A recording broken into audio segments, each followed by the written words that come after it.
एक बार समस्त देवताओं ने मिलकर एक यज्ञ करने का निश्चय किया। यज्ञ की तैयारी पूर्ण हो गई। तभी वेद ने एक प्रश्न किया तो एक व्यवहारिक समस्या आ खड़ी हुई। ऋषि मुनियों द्वारा किए जाने वाले यज्ञ की हविष्य तो देवगण ग्रहण करते थे, लेकिन देवों द्वारा किए गए यज्ञ की पहली आहुति किसकी होगी, यानी सर्वश्रेष्ठ देव का निर्धारण जरूरी था, जो फिर अन्य सभी देवों को यज्ञ भाग प्रदान करे। ब्रह्मा विष्णु महेश परम आत्मा है, इनमें से श्रेष्ठ कौन है, इसका निर्णय आखिर हो तो कैसे। भृगु ने इसका दायित्व संभाला। वह देवों की परीक्षा लेने चले। ऋषियों से विदा लेकर वह सर्वप्रथम अपने पिता ब्रह्मदेव के पास पहुँचे। ब्रह्मा जी की परीक्षा लेने के लिए भृगु ने उन्हें प्रणाम नहीं किया। इससे ब्रह्मा जी अत्यंत कुपित हुए और उन्हें शिष्टता सिखाने का प्रयत्न किया। भृगु को गर्व था कि वह तो परीक्षित है, परीक्षा लेने आए हैं। पिता पुत्र का आज क्या रिश्ता है। भृगु ने ब्रह्मदेव से अशिष्टता कर दी। ब्रह्मा जी का क्रोध बढ़ गया और अपना कमंडलू लेकर पुत्र को मारने भागे। भृगु किसी तरह वहां से जान बचाकर भाग चले आए। इसके बाद वह शिवजी के लोक कैलाश गए। भृगु ने फिर से धृष्टता की, बिना कोई सूचना का शिष्टाचार दिखाए या शिवगणों से आज्ञा लिए सीधे वहां पहुंच गए, जहां शिवजी माता पार्वती के साथ विश्राम कर रहे थे। आए तो आए, साथ ही अशिष्टा का आचरण भी किया। शिवजी शांत रहे, पर भृगु ना समझे। शिवजी को क्रोध आया तो उन्होंने अपना त्रिशूल उठाया। भृगु वहां से भागे। अंत में वह भगवान विष्णु के पास क्षीर सागर पहुँचे। श्री हरि शेष शैया पर लेटे निद्रा में थे और देवी लक्ष्मी उनके चरण दबा रही थीं। महर्षि भृगु दो स्थानों से अपमानित करके भगाए गए थे। उनका मन बहुत दुखी था। विष्णु जी को सोता देख उन्हें न जाने क्या हो गया और उन्होंने विष्णु जी को जगाने के लिए उनकी छाती पर एक लात जमा दी थी। विष्णु जी जाग उठे और भृगु से बोले, हे ब्राह्मण देवता, मेरी छाती वज्र समान कठोर है और आपका शरीर तप के कारण दुर्बल है। कहीं आपके पैर में चोट तो नहीं आई। आपने मुझे सावधान करके कृपा की है। आपका चरण चिन्ह मेरे वक्ष पर सदा अंकित रहेगा। भृगु को बड़ा आश्चर्य हुआ।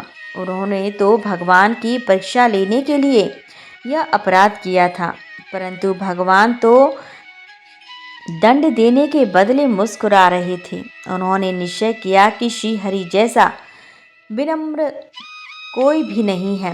वास्तव में विष्णु ही सबसे बड़े देवता हैं। लौट करके उन्होंने सभी ऋषियों को पूरी घटना सुनाई।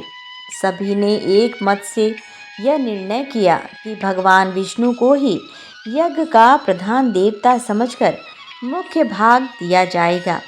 लेकिन लक्ष्मी जी ने भृगु को अपने पति की छाती पर लात मारते देखा तो उन्हें बड़ा क्रोध आया, परंतु उन्हें इस बात पर क्षोभ था कि श्री हरि ने उस दंड को दंड देने के स्थान पर उसके चरण पकड़ लिए और उल्टे क्षमा मांगने लगे। क्रोध से तमतमाई महालक्ष्मी को लगा कि वह जिस पति को संसार का सबसे शक्तिशाली समझती हैं, वो तो निर्मल है। यह धर्म की रक्षा करने के लिए अधर्मियों एवं दुष्टों का नाश कैसे करते होंगे। महालक्ष्मी गिलानी में भर गईं और मन श्री हरि से उच्चाटन हो गया। उन्होंने श्री हरि और वैकुंठ लोक दोनों के त्याग का निश्चय कर लिया। स्त्री का स्वाभिमान उसके स्वामी के साथ बंधा होता है। उनके समक्ष कोई स्वामी पर प्रहार कर गया और स्वामी ने प्रतिकार भी नहीं किया।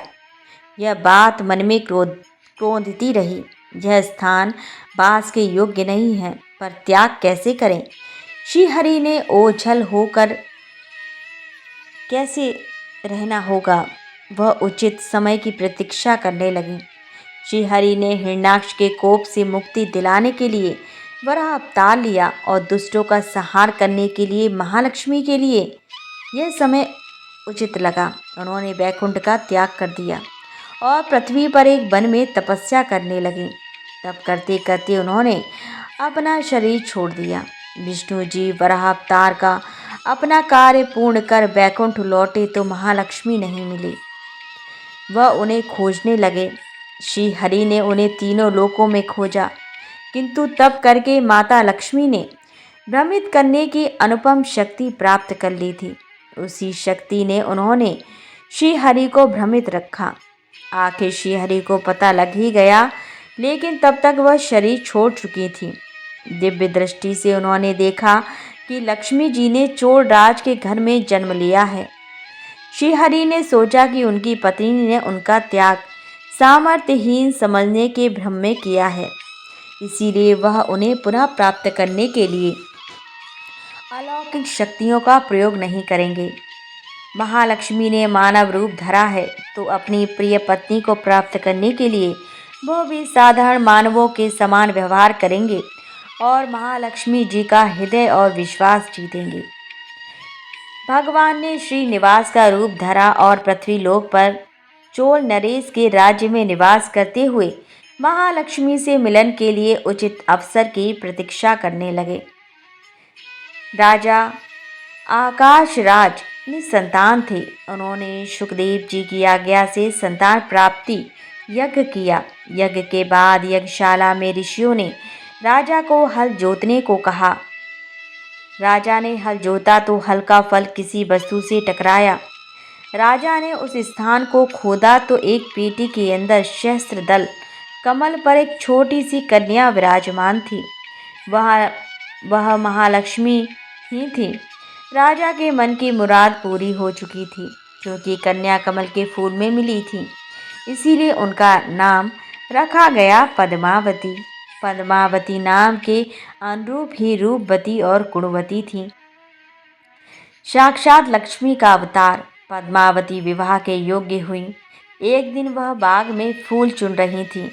उस वन में श्रीनिवास अर्थात बालाजी आखेट के लिए गए थे। उन्होंने देखा कि एक हाथी एक युवती के पीछे पड़ा है और डरा रहा है। राजकुमारी के सेवक भाग खड़े हुए। श्रीनिवास ने तीर चलाकर हाथी को रोका और पद्मावती की रक्षा की। श्रीनिवास और पद्मावती ने एक दूसरे को देखा और रीझ गए। दोनों के मन में परस्पर अनुराग पैदा हुआ, लेकिन दोनों बिना कुछ कहे अपने अपने घर लौट गए। श्रीनिवास घर तो लौट आए, लेकिन मन पद्मावती में ही बस गया। वह पद्मावती का पता लगाने के लिए उपाय सोचने लगे। उन्होंने जोशी का रूप धरा और भविष्य बाँचने के बहाने पद्मावती को ढूंढने निकल पड़े। धीरे धीरे जोशी श्रीनिवास की ख्याति पूरे चोल राज्य में फैल गई।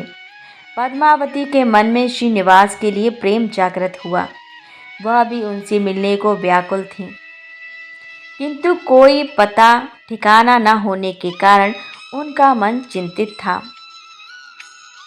इस चिंता और प्रेम विरह में उन्होंने भोजन श्रृंगार आदि का त्याग कर दिया। इसके कारण उनका शरीर कृशकाय होता चला गया।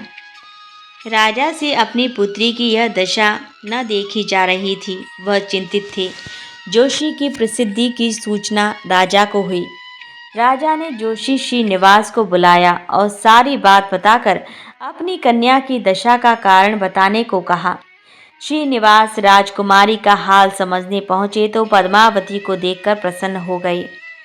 उनका उपक्रम सफल हुआ। उन्होंने पद्मावती का हाथ अपने हाथ में लिया। कुछ देर तक पढ़ने का स्वांग करने के बाद बोले, महाराज, आपकी पुत्री प्रेम के विरह में जल रही है। आप इनका शीघ्र विवाह कर दें तो यह स्वस्थ हो जाएंगी। पद्मावती ने अपने श्रीनिवास की ओर देखा। देखते ही पहचान लिया। उनके मुख पर प्रसन्नता के भाव आए और वह हंसी। काफ़ी दिनों बाद पुत्री को प्रसन्न देख राजा को लगा कि जोशी का अनुमान सही है। राजा ने श्रीनिवास से पूछा, जोशी महाराज, यदि आपको यह पता है कि मेरी पुत्री प्रेम के विरह में पीड़ित है, तो आपको यह भी सूचना होगी कि मेरी पुत्री को किससे प्रेम है। उसका विवाह करने को तैयार हूँ। आप उसका परिचय दें। श्रीनिवास ने कहा, महाराज जी, आपकी पुत्री एक दिन वन में फूल चुनने गई थी। एक हाथी ने उस पर हमला किया।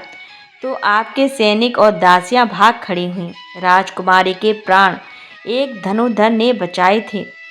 राजा ने कहा, हाँ, मेरे सैनिकों ने बताया तो था कि एक दिन ऐसी घटना हुई थी। एक वीर पुरुष ने उसके प्राण बचाए थे, लेकिन मेरी पुत्री के प्रेम से उस घटना का क्या तात्पर्य है? श्रीनिवास ने बताया, महाराज, आपकी पुत्री को अपनी जान बचाने वाले उसी युवक से प्रेम हुआ है।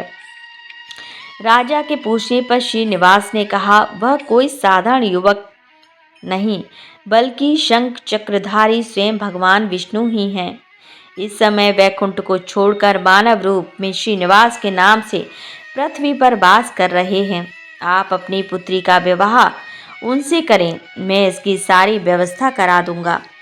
यह बात सुनकर राजा प्रसन्न हो गए कि स्वयं विष्णु उनके जमाई बनेंगे। श्रीनिवास और पद्मावती का विवाह तय हो गया। श्रीनिवास रूप में श्री हरि ने शुकदेव के माध्यम से समस्त देवी देवताओं को अपने विवाह की सूचना भिजवा दी। शुकदेव की सूचना से सभी देवी देवता अत्यंत प्रसन्न हुए। देवी देवता श्रीनिवास जी से मिलने और बधाई देने पृथ्वी पर पहुँचे, परंतु श्रीनिवास जी को खुशी के बीच एक चिंता भी होने लगी।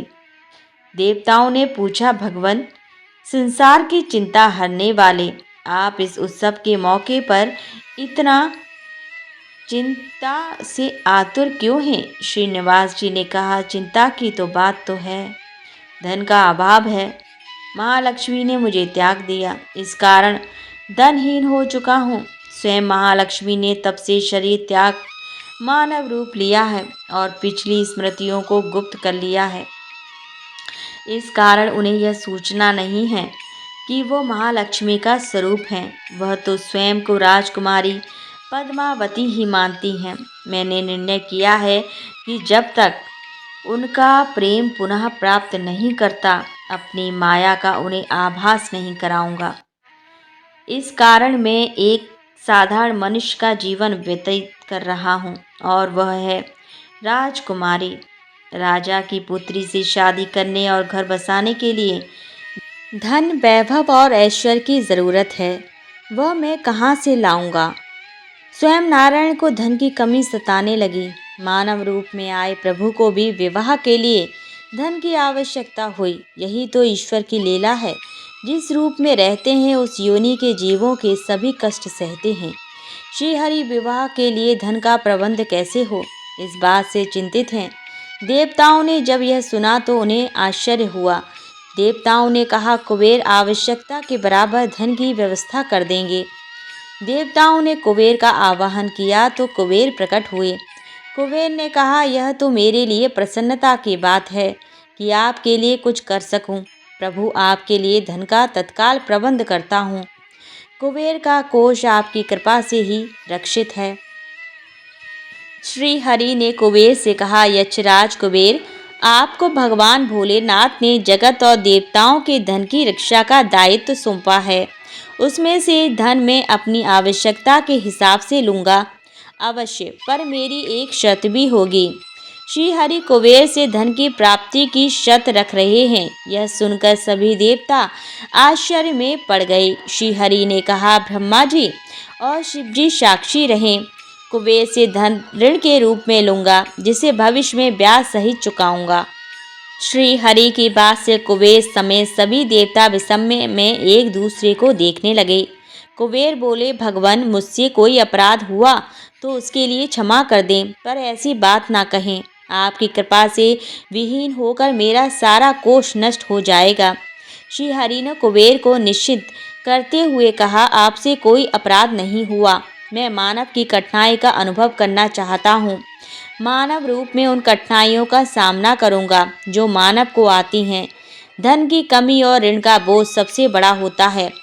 कुबेर ने कहा, प्रभु, यदि आप मानव की तरह ऋण पर धन लेने की बात कर रहे हैं, तो फिर आपको मानव की तरह यह भी बताना होगा कि ऋण चुकाएं कैसे। मानव को ऋण प्राप्त करने के लिए कई शर्तें झेलनी पड़ती हैं। श्रीनिवास ने कहा, कुबेर, यह ऋण मैं नहीं, मेरे भक्त चुकाएंगे, लेकिन मैं उनसे भी कोई उपकार नहीं लूँगा। मैं अपनी कृपा से उन्हें धनवान बनाऊँगा। कलयुग में पृथ्वी पर मेरी पूजा धन, ऐश्वर्य और वैभव से परिपूर्ण देवता के रूप में होगी। मेरे भक्त मुझसे धन, वैभव और ऐश्वर्य की मांग करने आएंगे। मेरी कृपा से उन्हें यह प्राप्त होगा। बदले में भक्तों से मैं दान प्राप्त करूंगा, जो चढ़ावे के रूप में होगा। मैं इस तरह आपका ऋण चुकाता रहूंगा। कुबेर ने कहा, भगवान, कलयुग में मानव जाति धन के विषय में बहुत विश्वास के योग्य नहीं रहेगी।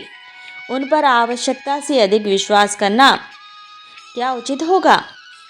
श्रीनिवास जी बोले, शरीर त्यागने के बाद तिरुपति के तिरुमाला पर्वत पर बालाजी के नाम से लोग मेरी पूजा करेंगे। मेरे भक्तों की अटूट श्रद्धा होगी। वह मेरे आशीर्वाद से प्राप्त धन में मेरा हिस्सा रखेंगे। इस रिश्ते में ना कोई दाता है, ना कोई याचक। हे कुबेर, कलयुग के आखिरी तक भगवान बालाजी धन, ऐश्वर्य और वैभव के देवता बने रहेंगे। मैं अपने भक्तों को धन से परिपूर्ण करूंगा तो मेरे भक्त दान से न केवल मेरे प्रति अपना ऋण उतारेंगे, बल्कि मेरा ऋण उतारने में भी मदद करेंगे। इस तरह कलयुग की समाप्ति के बाद मैं आपका मूलधन लौटा दूंगा।